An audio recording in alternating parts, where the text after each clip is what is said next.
Assalamualaikum warahmatullahi wabarakatuh. Perkenalkan, nama saya Indra Kirana.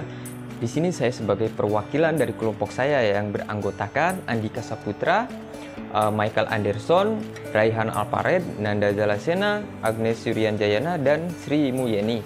Yang dimana kelompok kami akan membahas hukum laut internasional, yang dimana materi tersebut berjudul Konvensi Minamata tentang Merkuri. Oke, tanpa berlama-lama, saya akan langsung membahas materi yang pertama akan dibacakan oleh saya sendiri. Latar belakang Merkuri atau yang biasa disebut dengan raksa adalah unsur kimia dengan simbol Hg. Merkuri merupakan salah satu logam berat yang sangat berbahaya bagi kesehatan dan lingkungan hidup oleh karena bersifat fisik, toksik, persisten, berkumulasi dan dapat berpindah dalam jarak jauh di atmosfer. Dengan bantuan bakteri di sedimen dan perairan, merkuri berubah menjadi metil merkuri yang lebih berbahaya bagi kesehatan apabila masuk dalam rantai makanan, sehingga menyebabkan keracunan merkuri.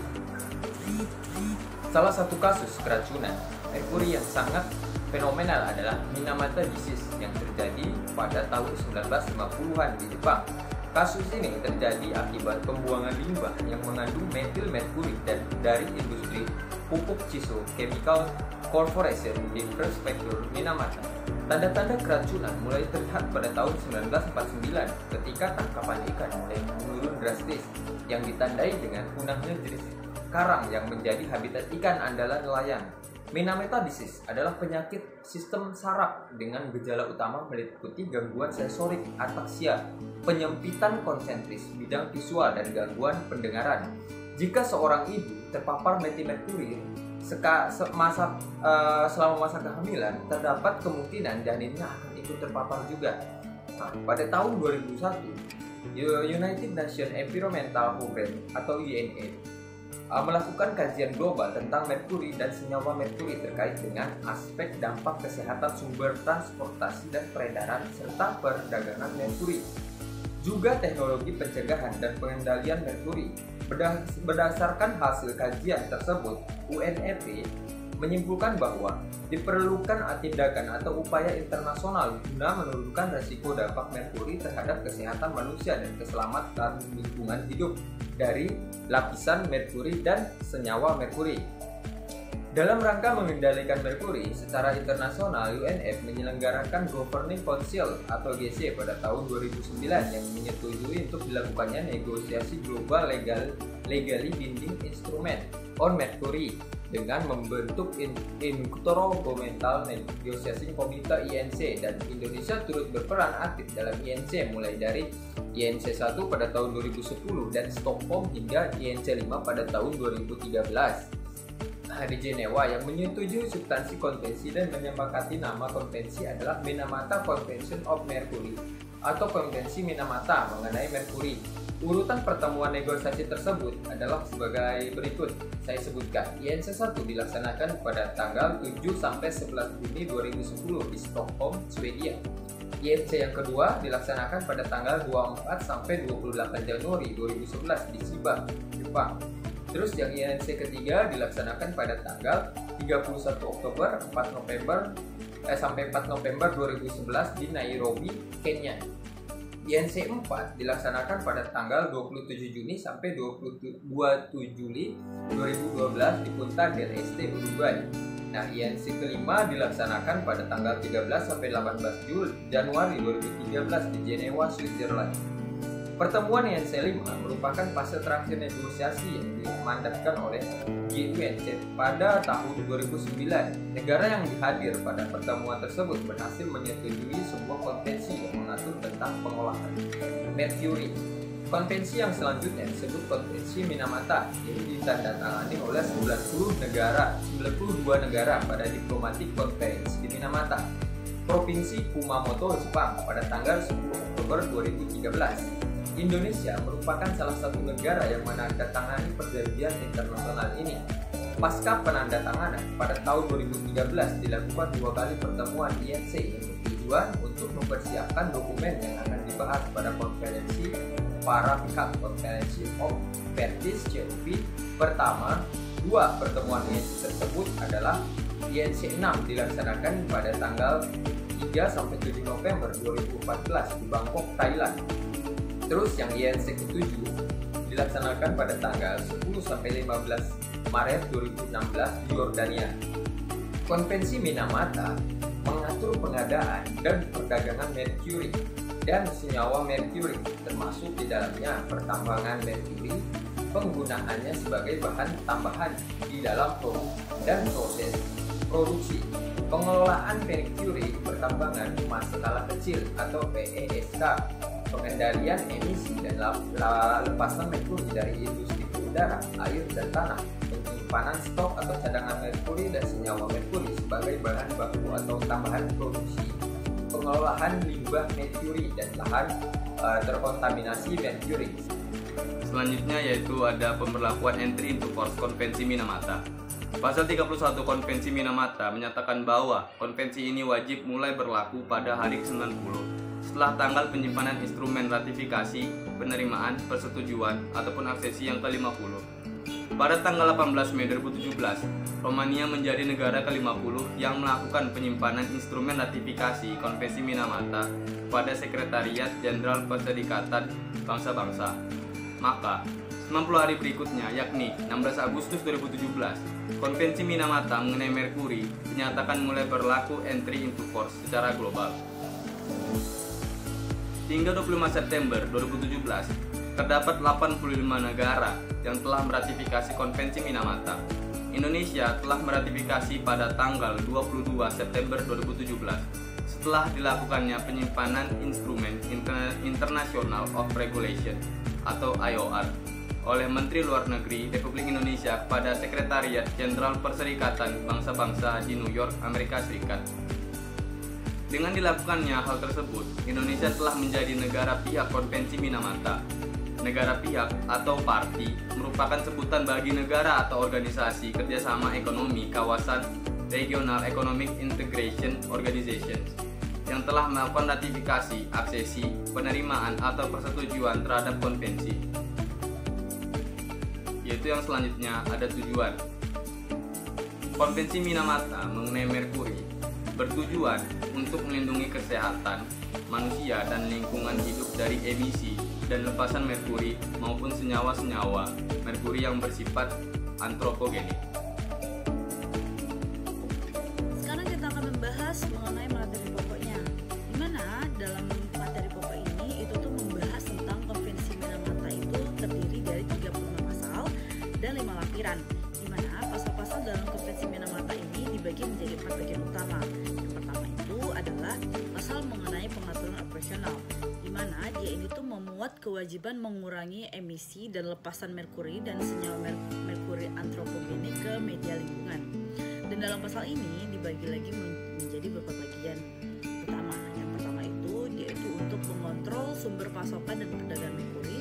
Yang kedua itu dia pass out dan pass down penggunaan merkuri di produk dan prosesnya. Dan yang ketiga itu pengendalian penggunaan merkuri di pertambangan emas skala kecil. Dan terakhir itu adalah penyimpanan limbah dan lahan terkombinasi. Selanjutnya pasalnya itu mengenai dukungan bagi para pihak yang memuat beberapa hal. Yang pertama itu adalah sumber dan mekanisme pendanaan. Yang kedua itu adalah peningkatan kapasitas, bantuan teknis dan ahli teknologi. Dan yang ketiga itu adalah komite implementasi dan kepatuhan. Selanjutnya pasalnya itu mengenai informasi dan peningkatan kesadaran, termasuk aksi untuk mengurangi dampak dari merkuri tersebut. Nah, dalam pasal ini tuh dibagi lagi menjadi beberapa bagian yang diperuntukkan untuk aspek kesehatan, pertukaran informasi kesadaran, dan pendidikan masyarakat, dan penelitian pengembangan dan pemantauan, rencana implementasi, pelaporan, evaluasi keefektifan. Dan selanjutnya pasalnya itu adalah mengenai pengaturan administrasi lainnya, yaitu dia itu mengatur tentang pembentukan konferensi para pihak atau konferensi of the parties. Yang kedua itu pembentukan sekretariat, dan yang ketiga itu adalah pasal administrasi lainnya. Selanjutnya, 5 lampiran dalam Konvensi Minamata itu mengatur mengenai produk-produk yang mengandung merkuri. di mana proses produksi yang menggunakan merkuri atau senyawa merkuri tersebut, pertambangan emisi skala kecil, daftar titik sumber emisi merkuri dan senyawa merkuri ke atmosfer, dan prosedur arbitrase dan konsiliasi. Nah, dalam lampiran-lampiran ini itu tuh mengatur mengenai yang pertama itu penggunaan merkuri yang masih diperbolehkan dalam jumlah tertentu untuk keperluan perlindungan sipil dan militer. Penelitian, kalibrasi instrumen, standar referensi, switch dan relay, lampu fluoresan katode dingin, lampu fluoresan katode eksternal, produk dan praktik tradisional atau religius, dan vaksin yang dilindungi thiomersal sebagai bahan pengawet.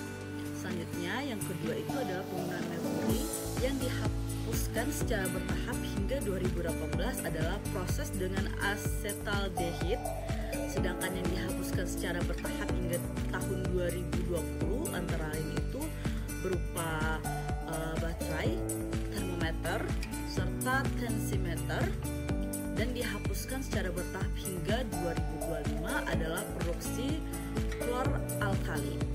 Selanjutnya yang ketiga itu ada penghapusan penggunaan merkuri pada pertambangan emas skala kecil.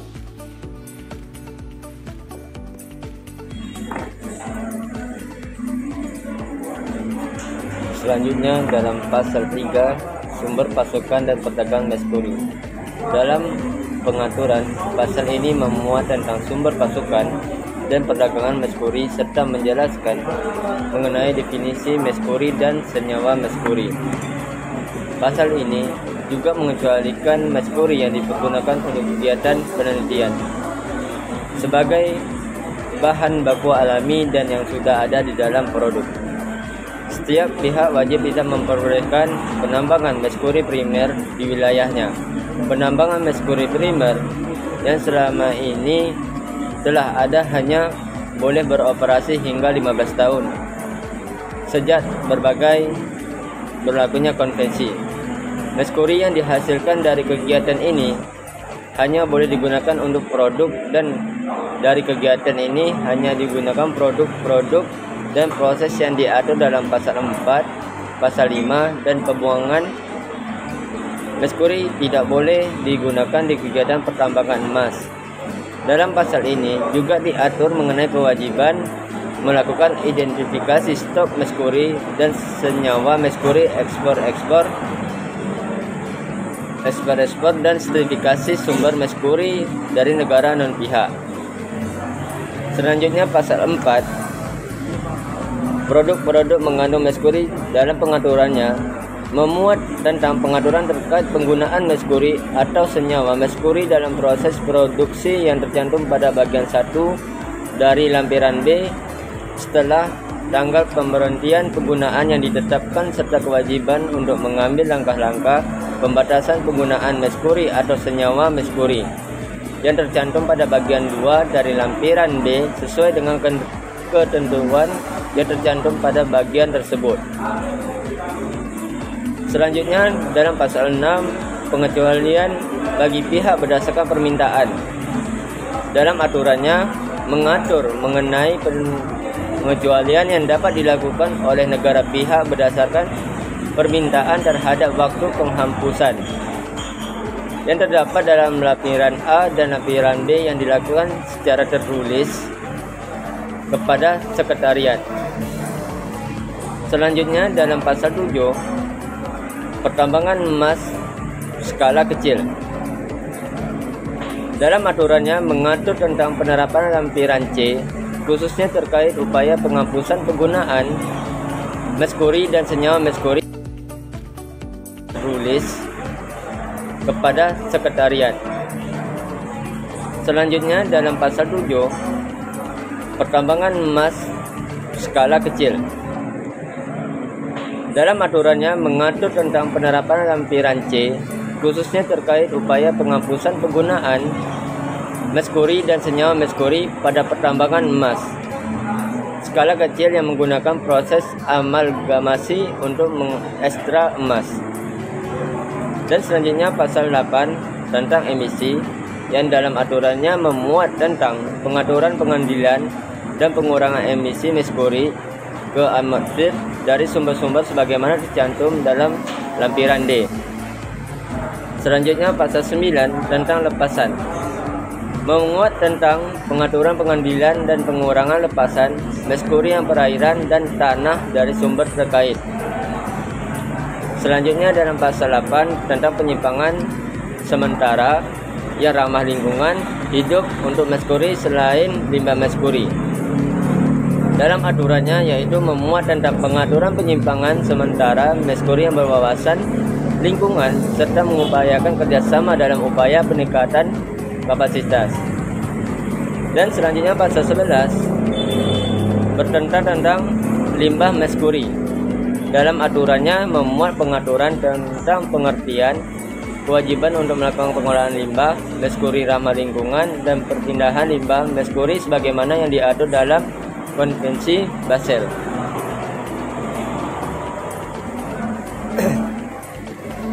Dalam pasal 12 tentang lahan terkontaminasi, dalam aturannya memuat pengaturan tentang pembangunan strategi identifikasi dan pengajian lahan terkontaminasi merkuri dan nyawa merkuri.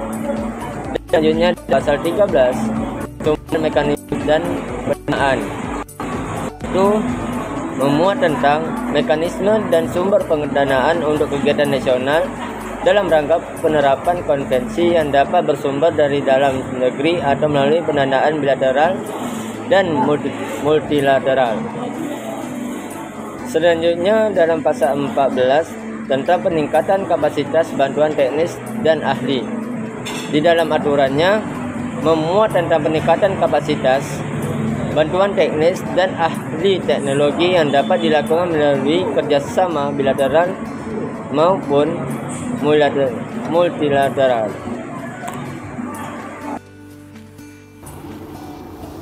Baik, di sini saya akan melanjutkan penjelasan dari sebelumnya. Selanjutnya itu ada pasal 15 Komite Verifikasi dan Pembatalan. Jadi pasal 15 ini memuat tentang penerapan konvensi dan mekanisme pendataan terhadap isi konvensi oleh negara pihak. Selanjutnya itu ada pasal 16 aspek kesehatan. Jadi pasal 16 ini memuat tentang aspek kesehatan di mana negara pihak didorong untuk mengembangkan strategi serta program untuk melakukan identifikasi untuk melindungi populasi manusia yang memiliki risiko tercemar merkuri. Lalu ada ayat keduanya, konferensi negara pihak didorong untuk melakukan kerjasama dengan organisasi kesehatan dunia, organisasi buruh internasional serta organisasi internasional yang terkait. Lalu ada pasal 17. Ini pertukaran informasi, yaitu fasilitasi antar negara dalam pertukaran informasi terkait merkuri dan senyawa merkuri antara lain informasi ilmiah, teknis, ekonomis, peraturan, penurunan atau penghapusan dan dampak kesehatan. Dan itu ada pasal 18. Jadi pasal 18 ini informasi, kesadaran dan pendidikan masyarakat. Memuat mengenai pentingnya dilakukan informasi publik, peningkatan kesehatan masyarakat dan pendidikan dalam hal dampak merkuri dan senyawa merkuri terhadap kesehatan dan lingkungan, banding alternatif merkuri dan senyawa merkuri. Juga kegiatan untuk pemenuhan kewajiban sebagaimana diatur dalam konvensi. Lalu ada pasal 19. Pasal 19 ini penelitian, pengembangan dan pemantauan. Jadi pasal 19 ini memuat tentang pentingnya kerjasama para pihak dalam rangka penelitian, pengembangan dan pemantauan antara lain di bidang inventarisasi, pemodelan, kajian dampak, harmonisasi dalam lingkungan, transport merkuri dan senyawa merkuri. Pasal 20 itu rencana implementasi, memuat tentang kewajiban negara pihak untuk membuat dan melaksanakan rencana aksi terhadap kewajiban-kewajiban yang ada dalam konvensi. Pasal 21 pelaporan, memuat tentang pengaturan kewajiban pelaporan tata caranya mengenai terkait penerapan konvensi Minamata. Lalu ada pasal 22 itu evaluasi keefektifan. Jadi sini memuat tentang pengaturan kewajiban untuk melakukan evaluasi terhadap efektivitas dari konvensi Minamata dalam konvensi para pihak yang dilakukan setelah 6 tahun diberlakukannya konvensi. Ada pasal 3, ini konferensi para pihak itu memuat tentang pembentukan serta prosedur pelaksanaan konferensi para pihak. Pasal 24 ada sekretariat, itu memuat tentang pembentukan dan fungsi sekretariat konferensi. Pasal 25 itu penyelesaian sengketa, memuat tentang kewajiban para pihak dalam menyelesaikan sengketa terkait dalam interpretasi atau penerapan konvensi melalui perundingan atau cara-cara damai lainnya yang sesuai dengan pihak para pihak.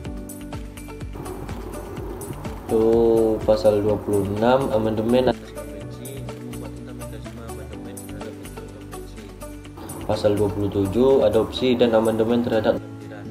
Jadi di sini tuh memuat tentang penjelasan tata cara penetapan dan perubahan lampiran merupakan bagian tidak terpisahkan dari isi konvensi. Lalu ada hak memberikan suara, yaitu memuat tentang para pihak bebas memberikan haknya untuk bersuara. Lalu ada pasal 29, sini tanda tangan, memuat tentang penjelasan waktu dan tempat penandatanganan konvensi. Pasal 30 itu ratifikasi, penerimaan persetujuan atau aksesi. Di sini memuat penjelasan tentang prosedur pengesahan, penerimaan persetujuan dan aksesi konvensi bagi negara atau organisasi regional. Itu pasal 31, sini sudah mencapai tahap pemberlakuan. Itu memuat tentang mulai diberlakukannya konvensi itu pada hari ke-90 sejak tanggal penyimpanan instrumen oleh negara ke-50. Pasal 32 itu persyaratan, memuat tentang ketentuan bahwa para pihak tidak dapat keberatan terhadap isi konvensi. Itu pasal 33 penarikan diri, memuat tentang penjelasan dimungkinkannya para pihak menarik diri dari konvensi. Pasal 34 lembaga penyimpan, memuat tentang penunjuk sekretaris jenderal PBB sebagai tempat penyimpanan naskah otentik konvensi.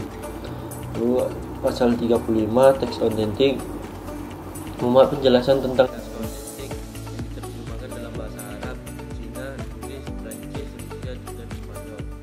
Naskah tersebut disimpan di Sekretariat Jenderal PBB.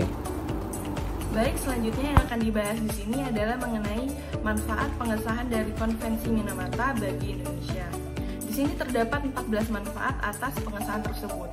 Yang pertama adalah memberikan dasar hukum bagi negara untuk mengeluarkan peraturan perundang-undangan dan mengeluarkan kebijakan untuk menjaga lingkungan hidup yang bersih dan sehat pada rakyat Indonesia. Lalu yang kedua adalah memberikan rasa aman dan menjaga kebersihan serta melindungi sumber daya manusia untuk generasi kedepannya yang agar terhindar dari dampak negatif merkuri. Lalu yang ketiga adalah memperkuat pengandalian pengadaan, distribusi, peredaran, perdagangan merkuri, dan senyawa merkuri. Lalu yang keempat itu adalah menjamin kepastian berusaha di sektor industri, kesehatan, pertambangan emas skala kecil, dan energi. Lalu manfaat yang kelima adalah mendorong sektor industri untuk tidak menggunakan merkuri sebagai bahan baku dan bahan penolong dalam proses produksi. Lalu yang keenam, membatasi penggunaan merkuri sebagai bahan tambahan pada produk serta mengendalikan emisi merkuri. Lalu manfaat yang ketujuh itu adalah mendorong sektor kesehatan untuk tidak menggunakan lagi merkuri di peralatan kesehatan dan produk untuk kesehatan. Lalu manfaat yang kedelapan adalah meningkatkan kapasitas tenaga kesehatan untuk membantu atau menolong masyarakat yang terkena dampak akibat merkuri. Lalu yang kesembilan adalah mendorong PESK untuk tidak menggunakan merkuri dalam kegiatannya. Lalu yang ke-10 itu mendorong sektor energi untuk mengurangi lepasan merkuri ke udara, air, dan juga tanah. Manfaat yang ke-11 adalah memperkuat pengaturan dan pengawasan pengelolaan limbah yang mengandung merkuri.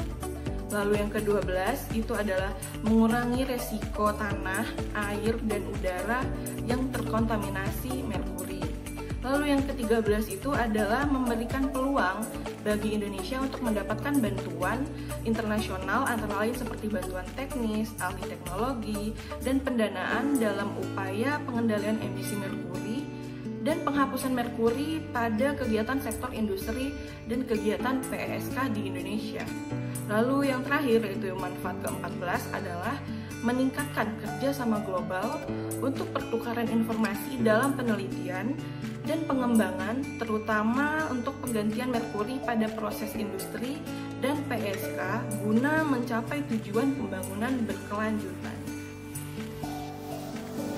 Konferensi pertama para pihak Konvensi Minamata mengenai merkuri ini, atau the first meeting of the Conference of the Parties to the Minamata Convention on Mercury, telah dinyatakan berlaku secara global pada tanggal 16 Agustus 2017.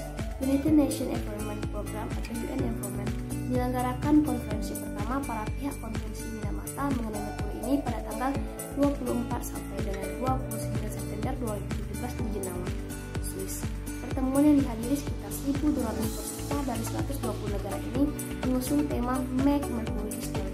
Konferensi ini membicarakan isu-isu utama seperti pedoman terkait emisi merkuri, pengelolaan lahan terkontaminasi dan penyimpanan sementara, mekanisme pendanaan, keanggotaan komite implementasi dan kepatuhan, waktu dan format pelaporan, evaluasi keefektifan, pemilihan lokasi sekretariat permanen, pedoman penyusunan rencana aksi nasional PESK, peningkatan kapasitas, serta isu-isu lainnya yang berkaitan dengan implementasi konvensi ke depan. Untuk selanjutnya yaitu penutup. Segala upaya yang dilakukan untuk mengurangi dan menghapuskan merkuri tidak hanya kita lakukan untuk melindungi lingkungan hidup dari pencemaran dan kerusakan, namun juga melindungi masyarakat, khususnya generasi penerus bangsa dari bahaya keracunan akibat merkuri. Diperlukan kesadaran, strategi, dan sinergi bersama untuk mensukseskan implementasi dari Konvensi Minamata ini mengenai merkuri. Sekian video presentasi dari kami. Kurang lebihnya kami mohon maaf apabila ada kesalahan atau kekurangan kata atau penyampaian dari kami. Terima kasih. Wassalamualaikum warahmatullahi wabarakatuh.